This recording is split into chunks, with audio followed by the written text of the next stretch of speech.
ഞാൻ പോവാ സാറേ. എങ്ങോട്ട്? ഇങ്ങനെയാണ് ഈ പണിക്കുണ്ടെന്ന് അമ്മ പറഞ്ഞു. എങ്ങനെയാണല്ലേ? മാസം 10 രൂപ എടുത്താണെങ്കിൽ ഈ പണിക്കുണ്ടെന്ന് അമ്മ പറഞ്ഞു. എന്താടാ 10 രൂപയ്ക്ക് അത്ര വിലയില്ലേ? നിനക്ക് എന്തുകൂടെ ജോലി? ഒരു ദിവസം എങ്ങനെ 2 പ്രാവശ്യത്തേക്കുള്ളിൽ സാധനം കോർട്ടിന് പുറത്ത് പോകില്ല. അത് പോയാലേ പറിക്കൊണ്ടേ കാര്യമുള്ളൂ. പിന്നെ 10 കിട്ടിയാ പോരെ? ഒരു തവണയോ 10 തവണയാവട്ടെ. ഒരു തവണ പോയി കുഞ്ഞെടുത്തോണ്ട് വരുന്നതിന്റെ പാട് അപ്പഴേ അറിയും. സാർ ചുമ്മാ ഒന്ന് കുഞ്ഞു നോക്കി അപ്പൊ അറിയാൻ പാട്. നിനക്ക് എത്ര രൂപ വേണം? 20 രൂപ തരണമെന്ന് അമ്മ പറഞ്ഞു. ആ പോട്ടെ, തന്നേക്കാം.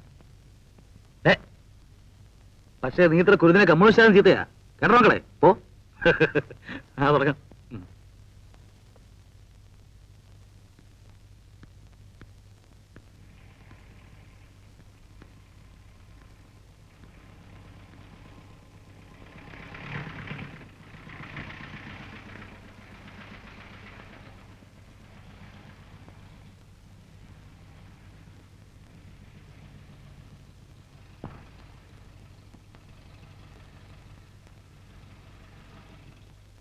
സാർ ഇന്നത്തെ ഞാൻ കേട്ടെ. എങ്ങോട്ടാ? ഈ വീട് വാടകയ്ക്ക് എടുത്തിരിക്കുക. എന്റെ മാമൻ എല്ലാ ഏർപ്പാടും ചെയ്ത. മാമൻ പറഞ്ഞിട്ടുണ്ട് അവര് നാളെ സഹായത്തിനൊക്കെ ചെല്ലണം. ആരാണ് താമസിക്കാൻ വരുന്നത്? അതറിയല്ല. അവര് നാളെ വരത്തുള്ളൂ. എന്റെ മാമനായി വണ്ടിയെല്ലാം ഏർപ്പാട് ചെയ്തു. ഞാൻ നാളെ കൃത്യം 4 മണിക്ക് എത്തിക്കൊള്ളാം. ശരി പൊക്കോ.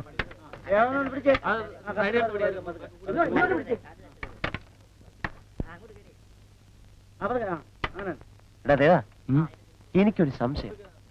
ഈ വീട്ടിൽ ആൾക്കാർ താമസിക്കാൻ വന്നാലേ നമ്മുടെ കളിയൊക്കെ വെള്ളത്തിലാവൂ? വെള്ളത്തിലാകുന്നവർ കളിക്കാം. വെള്ളത്തിന്റെ കാര്യം പറഞ്ഞ പോർത്തെ ഇന്ന് എത്ര തീയതി? 1. അപ്പൊ ശമ്പളം കിട്ടിയ ദിവസമല്ലേ? അപ്പൊ 10 മണിയുള്ള ആഘോഷമൊന്നുമില്ലയോ? അയ്യോ, അത് ഞാനങ്ങ് മറന്നുപോയി. അങ്ങനെ മറക്കണ്ട. 1-ാം തീയതി ആണോ ശമ്പളം കിട്ടുന്ന ദിവസമാണോ 10 മണിയുള്ള ആഘോഷമുണ്ട്. വാ.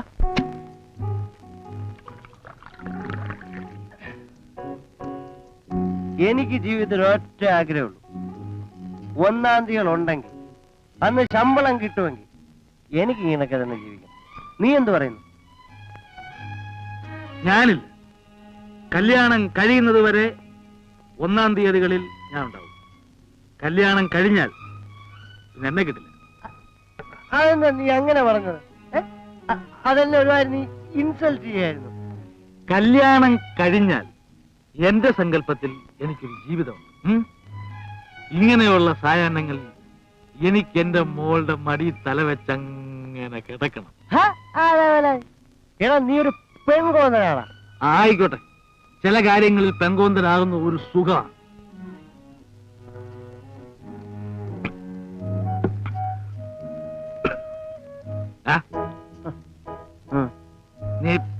നീ എന്നെ പെൺകോന്തനെന്ന് വിളിച്ചു. കിക്കുണ്ടാ? നിനക്ക് കിക്കുണ്ടോ?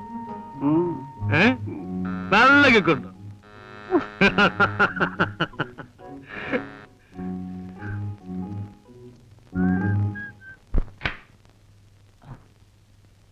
എന്താ കിട്ടിയില്ല? അതൊന്നും പറഞ്ഞാ പറ്റില്ല. കഴിഞ്ഞ പ്രാവശ്യം വന്ന പാർട്ടിയിലും മതി. അവളെ ഒരു ദുബായിക്കാരൻ കെട്ടിക്കൊണ്ട് അതായിരുന്നു പ്രയാസമില്ലായിരുന്നു. അതൊന്നും പറഞ്ഞാ പറ്റില്ല. ആശ ഒന്ന് നോക്കിക്കേ. പിന്നൊരു പാർട്ടി ഉണ്ട് ഈ ലൈനിൽ ഫ്രഷാ. എന്ന് വെച്ചാ ഇതേവരെ പോയി തുടങ്ങിയിട്ടില്ല. പുതിയ പാർട്ടിയാണെന്ന് വെച്ചാൽ വരാൻ തയ്യാറായി നിൽക്കുക. പക്ഷെ റേറ്റ് അല്പം കൂടും. എത്ര? 300 രൂപ. 300 അല്ല 3000 രൂപ ശരി ആശ സംഘടിപ്പിച്ചോണ്ടാവുള്ളൂ. ശരി വിഷമിപ്പിക്കല്ലോ കേട്ടാ.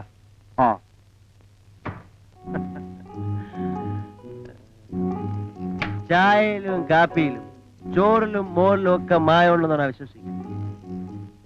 പക്ഷെ പെണ്ണിൽ മായമുണ്ടെന്നാണ് വിശ്വസിക്കാമോ? എന്നാലുണ്ട്. പെണ്ണിലും മായമുണ്ട്. നമുക്ക് ഇന്ന് വരെ മുറി വന്ന പെണ്ണുങ്ങളെല്ലാം മായം ചേർന്നായി.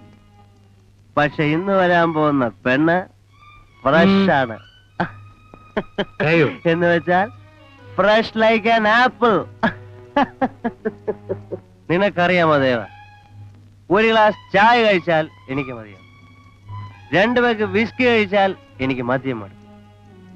പക്ഷെ പെണ്ണ് എനിക്കത് മാത്രം മതിയാകില്ല.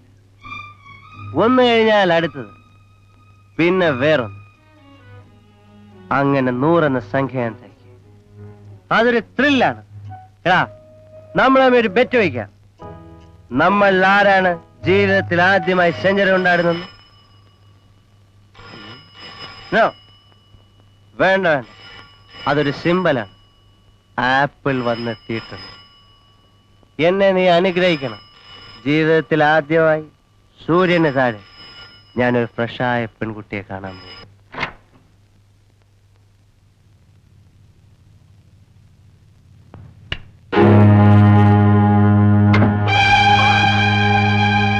എന്റെ പൊന്നിയേട്ടാ, എന്നെ ഇവിടെ നിന്ന് രക്ഷിക്കണേ. എനിക്ക് സ്ഥലമൊന്നും അറിയാൻ മേല. ഞാൻ പാവോ ചേട്ടാ, എന്നെ ഒന്ന് വീട്ടിൽ കൊണ്ടുവിടാമോ? ചേട്ടനെ ദൈവം അനുഗ്രഹിക്കും. അത് ശരിയായിരിക്കും, ദൈവം അനുഗ്രഹിക്കായിരിക്കും. പക്ഷെ ഞാൻ നിനക്ക് 500 രൂപ ദൈവം എനിക്ക് തിരിച്ചു തരൂ. 500 രൂപയോ? എനിക്കൊന്നും അറിഞ്ഞൂടാ. എന്റെ ഇളയമ്മ പറ്റിച്ചതാ. കരയല്ല കരയല്ല കരയല്ല. ദേ, നീ കരഞ്ഞാൽ നിന്റെ കണ്ണീര് കണ്ട് എന്റെ മനസ്സലിഞ്ഞ ഈ ജീവിതത്തിൽ ഞാൻ പരാജയപ്പെട്ടു മോളെ. പെണ്ണിന്റെ കണ്ണീരിൽ വീണവരൊക്കെ പോക്ക. ചേട്ടൻ ജീവിതത്തിൽ ജയിക്കണ്ടായോ? ശബ്ദിച്ചു പോര്. നീ ഇവിടെ കിടന്ന് വേളം വെച്ച നിനക്ക് കുഴപ്പമില്ല. പക്ഷെ ഞാൻ ഒരു ഗസറ്റ് ഓഫീസറാണ്, അറിയാം. ആ, ഞാനൊരു ഗസ്റ്റ് ഓഫീസർ അല്ലയോ മോളെ? അപ്പൊ എന്റെ അഭിമാനം നോക്കേണ്ട മോളിലൂടെ കടമയല്ലയോ? കരയല്ല കരയല്ല.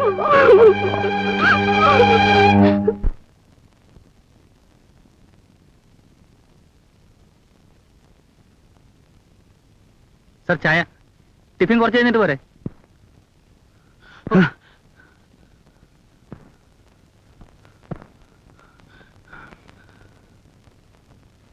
എന്താടാ രാവിലെ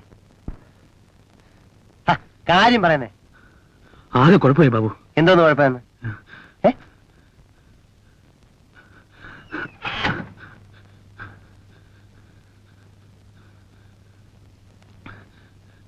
ഇന്നലെ ഹോട്ടലിൽ വന്ന പെൺകുട്ടിയില്ലേ, അവൾ ആത്മഹത്യ ചെയ്തു. ട്രെയിൻ മുമ്പ് ചാടി. ചേടാ, ഇത്രേ ഉള്ളോ? എടാ, നിന്റെ അഭിപ്രായം കണ്ടപ്പോ ഞാൻ വിചാരിച്ചു നീ ആത്മഹത്യ ചെയ്തു. ഇവനായ നിനക്കറിയാമോ, 3:30 മണിക്ക് ആ കുട്ടി നേരെ പോയത് റെയിൽവേ ട്രാക്കിലേക്കാണ്. അപ്പോൾ വന്ന മംഗളാപുരം എക്സ്പ്രസിന് മുമ്പിലേക്ക് അവളെടുത്ത് ചാടി. വളയിട്ട കൈകളറ്റ് ഒരിടത്ത്, കൊലുസിട്ട കാലുകൾ വേറെ, തല കരുത്തറ്റ്, ആകെ ചോരമയം. ഇട ഇതൊക്കെ സാധാരണമാണ്. ട്രെയിൻ കയറിയാൽ മനുഷ്യ ശരീരം ഇങ്ങനെയൊക്കെ തന്നെ ആവും. അതിന് നീ ഇത്ര വെപ്രാളപ്പെടുന്നതിനാ? അല്ല ബാബു, ആ കുട്ടി അങ്ങനെ ചെയ്തത് നമ്മൾ കാരണമാണെന്നാണ് എന്റെ വിശ്വാസം. നീ ഒന്ന് പോടെ. നമ്മളല്ലെങ്കിൽ വേറെ തന്നെ മുറിയിൽ ആ പെണ്ണ് പോവുമായിരുന്നു, അത്ര തന്നെ. 3 മണിക്ക് മുറിയിൽ നിന്ന് പുറത്തുപോയ ശേഷം നിയമപരമായി നമുക്ക് ആ പെൺകുട്ടിയുമായിട്ട് യാതൊരു ബന്ധവുമില്ല. അപ്പോ അവൾ ആത്മഹത്യ ചെയ്തത്? അത് അവളുടെ ആവശ്യം. എടാ നാശമേ, ഈ ലോകത്ത് മര്യാദയ്ക്ക് ജീവിക്കാനോ സമ്മതിക്കുന്നില്ല. എന്നാ പിന്നെ ആത്മഹത്യ ചെയ്യണമെങ്കിൽ സ്വാതന്ത്ര്യം വേണ്ടായോ? പക്ഷെ എന്നെ വിടത്തില്ലേ ആ പെണ്ണ് പിടിക്കാൻ. കേന്ദ്ര സർക്കാരിന്റെ ചെലവില് ചക്കാത്തിൽ അതങ്ങ് നടത്തി കളഞ്ഞല്ലോ. ഒരു കയറ് വാങ്ങിക്കാൻ പോലും മെനക്കേണ്ടി വന്നില്ലല്ലോ. എടാ ബാബു, ചില സമയത്തിന്റെ വർത്തമാനം ക്രൂരമാണെന്നറിയാമോ? പിന്നല്ലാതെ. നിന്നെ പോലെ ആവശ്യമില്ലാത്തതൊക്കെ ആലോചിച്ച് പോകാൻ എന്നെ കൊണ്ട് പറ്റില്ല. പക്ഷെ ഒരു കാര്യം ബാബു, ഈ ആത്മഹത്യയിൽ അറിഞ്ഞോ അറിയാതെയോ നിനക്ക് പങ്കുണ്ട്. ഇതാണ് പത്രക്കാരുടെ ഭാഷ.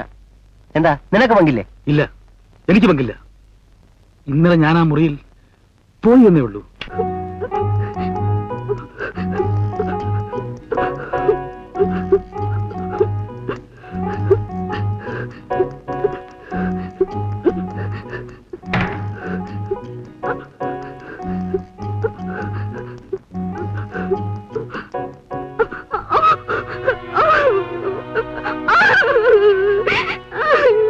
പാവോ ചേട്ടാ, എന്നെ എല്ലാരും കൂടി പറ്റിച്ചതാ.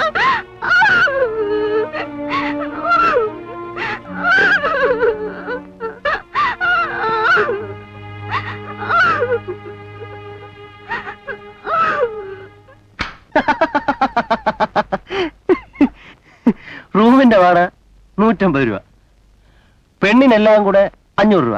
ദേ ഗോപി. ആയിക്കോട്ടെ, പക്ഷെ എന്റെ മനസ്സിന് സമാധാനമുണ്ട്. ഒരു കാര്യം ബാബു, ഇനി മുതൽ 1-ാം തീയതികൾ എനിക്ക് വേണ്ട. ചേട്ടാ, വേണ്ടെങ്കി വേണ്ട. ഇവിടെ എന്റെ കൂടെ ചേരാനേ വെയിറ്റിംഗ് ലിസ്റ്റിൽ ആളുകൾ ക്യൂ നിൽക്കുക. 1-ാം തീയതികളെ വിട്ടേരെ. പക്ഷെ ഒരു കാര്യം, വൈകിട്ട് കളിക്കാൻ കോർട്ട് വന്നേക്കണം. ഞാൻ ഒന്ന് കുളിച്ചിട്ട് വരാം.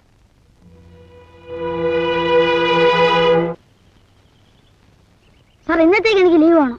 എടാ, നീ ഭയങ്കര മുതലെടുപ്പാണല്ലോടാ. ഈ ശമ്പളം കൂടുതൽ വേണമെന്ന് പറയാൻ താല്പര്യം എന്താ ജോലി കാണിക്കാത്ത? അതുകൊണ്ടല്ല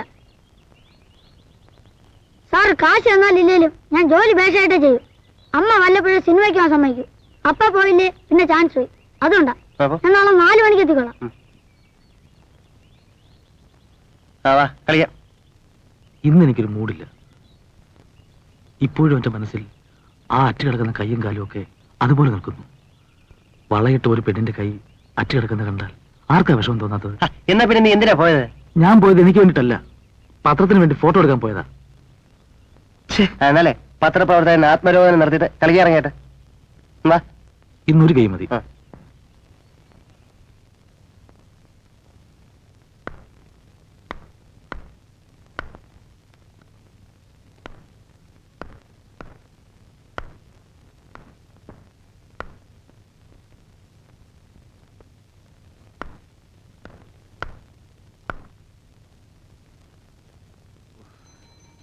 നോക്കിയിരിക്കാതെ ഇങ്ങനെ എഴുതണ്ട വന്നേ.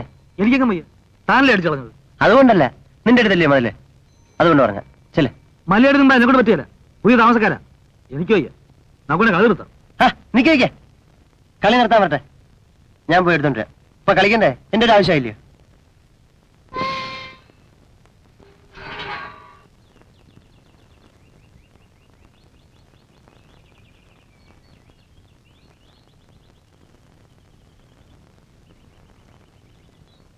അല്ല, ഞങ്ങള് വെളി കളിച്ചോണ്ടിരിക്കായിരുന്നേ. അപ്പം ഷട്ടിൽ ഇങ്ങോട്ട് വീണു, അത് നോക്കിയെടുക്കാൻ വന്ന.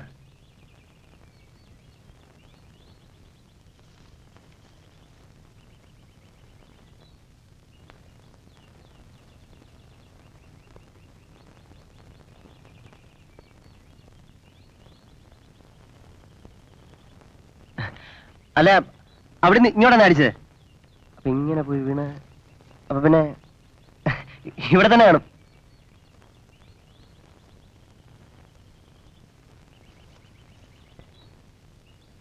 പിന്നെ കിട്ടി, വരട്ടെ.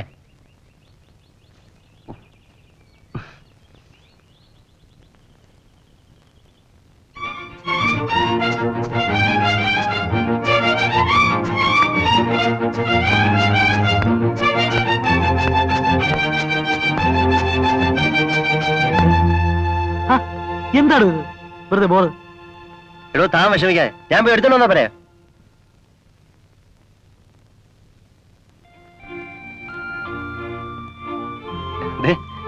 പിന്നെ ഷട്ടിൽ ഇങ്ങോട്ട് തന്നെ, അവിടുന്ന് ഭയങ്കരമായ കാറ്റ് ഇങ്ങോട്ട് അടിക്കുന്നു, അതാ കാരണം.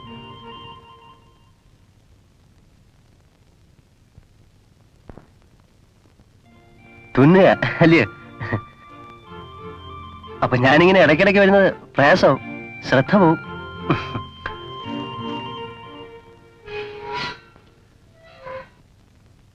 ആ, താൻ ഇരിപ്പായോ?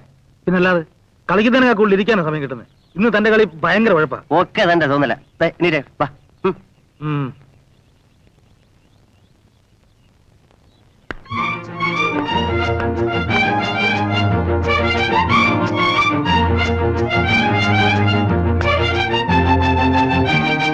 ഞാൻ കളിക്കുന്നില്ല. താൻ ഒന്ന് ക്ഷമിച്ചേ, കാറ്റ് നമ്മുടെ നിയന്ത്രണത്തിലാണോ? ഇത് കാറ്റൊന്നുമല്ല, താൻ മനപ്പുറം വെച്ചിരുന്നത്. അല്ലേ? അതെ, ഒരു കാര്യം ചെയ്യാം, ഞാൻ എടുത്തോണ്ടിരാ. താണല്ലേ താൻ പോയാൽ പറ്റിയല്ല, ഒന്നത് പരിചയമില്ലാത്ത പുതിയ താമസക്കാരാ. ഓ, അത് സാരമില്ല. രണ്ടു മൂന്ന് താൻ പരിചയമില്ലേ, അതുപോലെ ഞാനും ആയിക്കോളാം. എവിടെ പട്ടിയൊന്നും ഇല്ലല്ലോ? എനിക്കറിഞ്ഞൂടെ. ഉണ്ടല്ലോ, സാരമില്ല.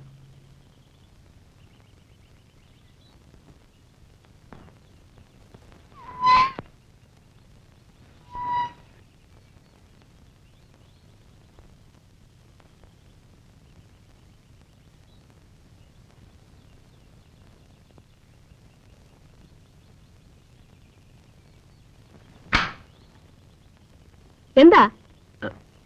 അല്ല, കളിച്ചോണ്ടിരുന്നപ്പം ഷട്ടില്. ഇത് എത്രാമത്തെ തവണയാ? ഇതിനു മുൻപ് വേറൊരാൾ ഇതേ കാരണം പറഞ്ഞ് അകത്തേക്ക് വരുന്നത് കണ്ടു. ഇതെന്താ, അമ്പലപ്പുറമ്പോ? അല്ല, ഇതിപ്പോ ഷട്ടില്. ഞങ്ങൾ ഇവിടെ താമസിക്കുന്നവരാ, ഞങ്ങൾക്ക് ഈ വീട് മാറ്റിക്കൊണ്ടു പോകാൻ പറ്റില്ല. നിങ്ങൾക്ക് കളിക്കണമെങ്കിൽ വേറെ സ്ഥലം കണ്ടെത്തിക്കൂടെ? കണ്ടെത്താം.